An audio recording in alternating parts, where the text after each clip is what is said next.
ṣẹ́yìn náà ti gbọ́ ohun tí ìmáàmù àgbà èkó sọ nípa ààrẹ bọ́lá tínúbù.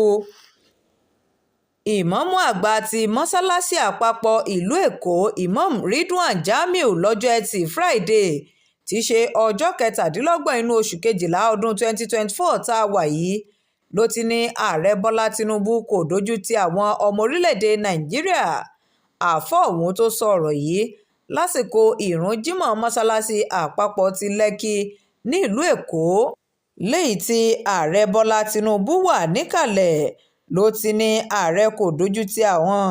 òun ṣe ìrántí pé àwọn ni àwọn ní kí àwọn èèyàn dìbò fún un lásìkò ìpolongo ìbò rẹ̀ tó wà ní àwọn dúpẹ́ fún ọlọ́run ọba wípé ààrẹ tínúbù kò já àwọn kulẹ̀ àti wípé àwọn mọ̀ pé tínúbù kájú ẹ̀ tí àwọn sì ní ìgbàgbọ́ tí àwọn tún wá gbà á ládùúrà wípé kó má ṣe dojú ti àwọn ni tí ó wá gbà á ládùúrà lẹ́ẹ̀kan sí pé kí ọlọ́run ọba Allah tẹ̀síwájú láti máa wà pẹ̀lú ààrẹ ní gbogbo ìgbà.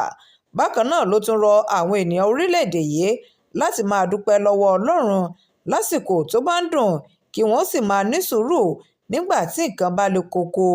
ló tún wá pàrọwà sí ààrẹ láti máa rántí ìṣirò àti ojúṣe rẹ̀ sí ará ìlú tó ní ojúṣe ní tàwọn ènìyàn aráyé nígbà tí ìṣirò jẹ́ ti ọlọ́run ọba Allah tí yóò lọ jábọ̀ fún níkẹyìn.